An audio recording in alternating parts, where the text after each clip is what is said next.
Clippers taking on the Lakers. A home game for the Lakers, but the Clippers made themselves comfortable right out of the gate. Clippers hit 15 three-pointers in the first half. The most threes in the first half this season by them. They had a three from 7 different players. Norman Powell had 4. Paul George and Reggie Jackson each had 3 apiece. The Clippers led by 23 at halftime, and they scored 77 points in the first half. Let's go third quarter now. Lakers down 21. LeBron James says, I can do that too. He knocks down the 3. Lakers down 18. They had lost 9 in a row to the Clippers. Lakers down 19 here. LeBron James say, look, we're going to come back. We're going to need some threes, and he's knocking more of them down. Lakers down 16 at the end of 3. Early in the fourth, it's back to 18. But James still hitting from outside. 15-point game. Later in the fourth, Lakers down 18. I mean, LeBron James kept hitting shots, but the Lakers just couldn't make up any ground. That's 41 for James. First player to score 40 points against all 30 franchises, but the Lakers still down 16. Under 7 minutes to go. Lakers down 13 now. James, 3 more. He had 46 to go with 8 rebounds and 7 assists, 10-point game, and D-Wade rooting on his former teammate. Aww. About 5 minutes left, the margin back up to 16. Kawhi Leonard with the steal.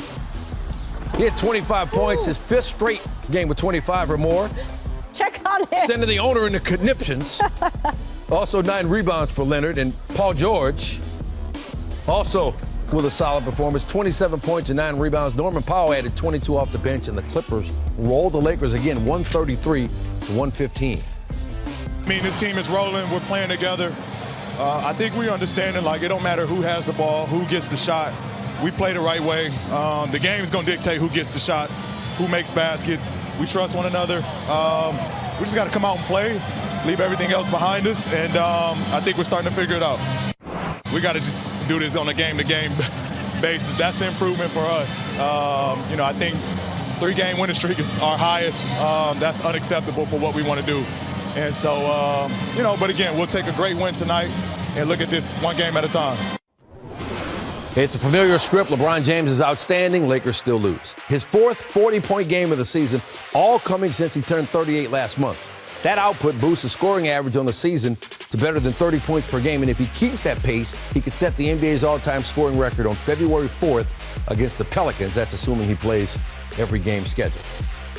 The Battle of L.A. The Lakers are always going to be the king of L.A. I want to see the 2 teams in L.A. going at each other's neck. Paul George makes it rain. How many guys from the Clippers would start for the Lakers? Rivers win it again over the Lakers. Or is it safe to say that they run L.A.?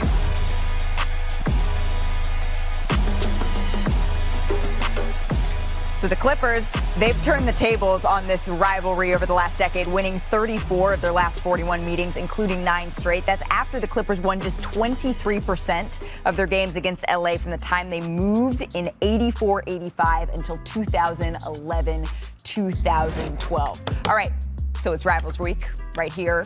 And tonight's action, it's headlined by the Clippers and the Lakers, who are joined by the reporters who cover those teams, Young Masuk and Dave McMenamin. Dave, I want to start with you here because the Lakers, they made an acquisition yesterday in Rui Hachimura. We're not going to see him on the floor tonight, but what are the Lakers hoping to get here? Well, they're thrilled to get a big wing who can shoot the 3 ball, and the analytics show that he shoots the catch and shoot even better. And obviously, LeBron James generates those looks. LeBron is a master of drawing the defense in and passing it out to a guy who's wide open. Hopefully, Rui Hachimura can capitalize on those opportunities. Now, the Lakers are going to get him into Los Angeles today, get their hands on him, evaluate him physically, get him to get acquainted with their facility, the coaching staff, et cetera, et cetera. He could play as soon as Wednesday against the San Antonio Spurs.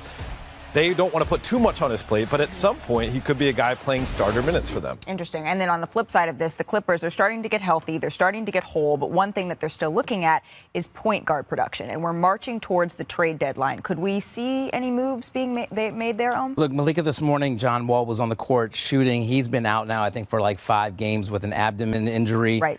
Reggie Jackson's been out there, but the point guard situation has not been what the Clippers needed. It's been a little bit of a struggle. So the usual names we see, we talk about this every year, that the Clippers need to address what they need at point guard.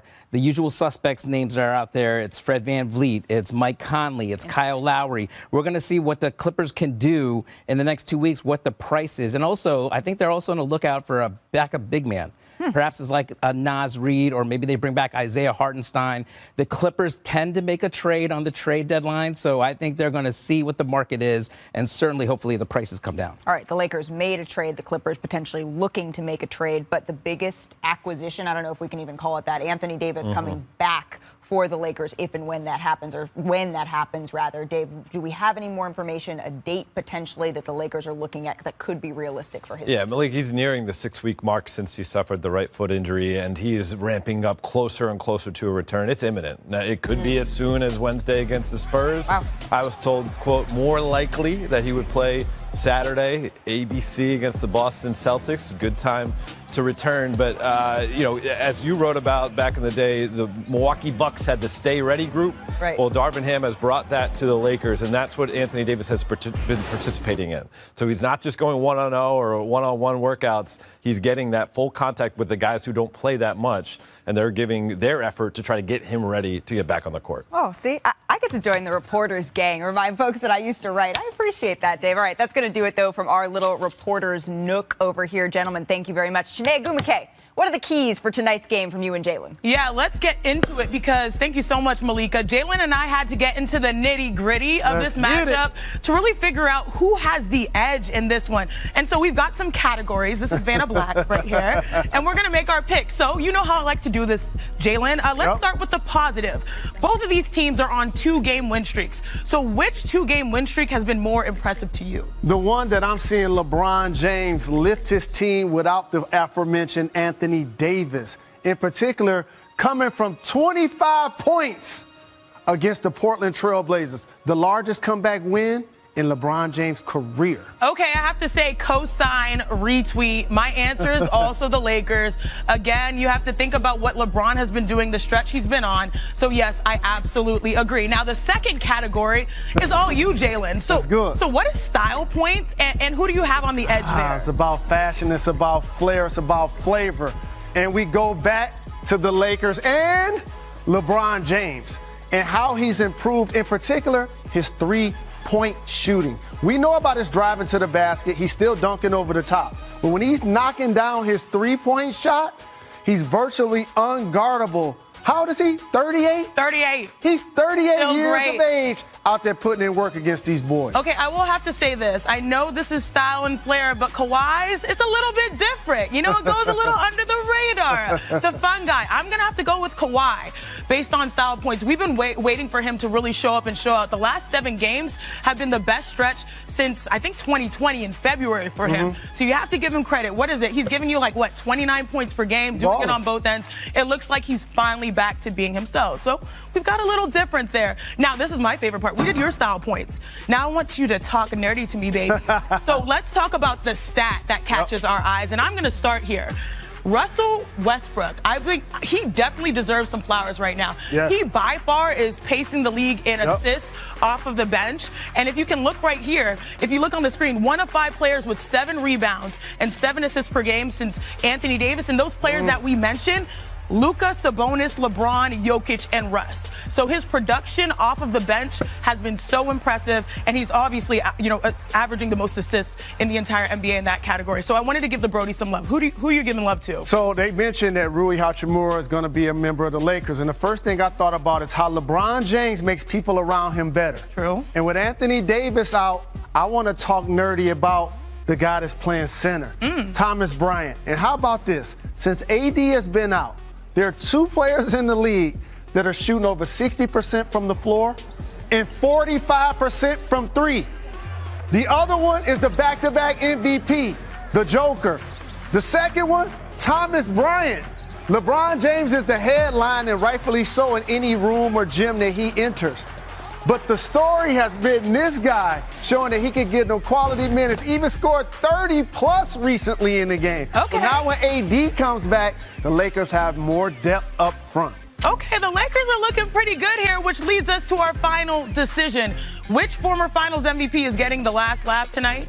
So this is going to be interesting. I'm going to say I don't know why I'm doing this, but I feel optimistic. I think the Lakers are going to try to revert this history versus the Clippers. I think LeBron is going to continue to cruise. I think the Lakers actually have a little bit of positive energy here.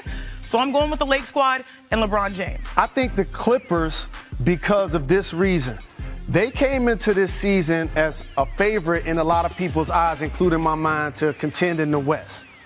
How can you make a statement during the regular season? Is beating teams like the Dallas Mavs, which they recently did, and beating their in-house rival in a lot of ways, the Lakers. So when we talk about getting the last laugh, it has to be Kawhi Leonard. No question about it. Oh, yeah, that's a pun intended, Malika. Oh, my gosh. I love that. All right. This is going to blow your mind. Did you know LeBron James has scored 40 points in a game against 29 of 30 NBA franchises? That's tied with Kobe Bryant and James Harden for most all time. But guess what the lone exception is? Clippers. 40 points tonight. He will be the first player with a 40-point game against all 30 franchises, which is insane. So I've got Zach, I've got Vince, I've got Perk, and it's prediction time because that stat's just, I mean. As we look towards tonight, though, what do you think? Will it be the night he scores 40 against the Clippers? I need a specific point total from each of you. Vince, I'm going to start with you. Yes, in the face. I say yes, he does. And I say I'm floating around 43 points right now. He's going to need those 43 points if they're going to win this game. Still no Anthony Davis. Clippers are getting healthy. 43 is my number. All right, Zach. First of all, we need to go back to the Jalen Shanae segment before. A 2-game winning streak? The standards have sunk so low for the LA teams that we're comparing whose 2-game winning streak is better. 2 games is not even a winning streak. As for point totals tonight, I'm going 34. Why? I don't know. 34 is kind of a cool number. I like that number. And I'm a grouch, so I say he doesn't score 40. Because 34. You're grumpy Zach. Perk, are you as grumpy as Zach is? Right.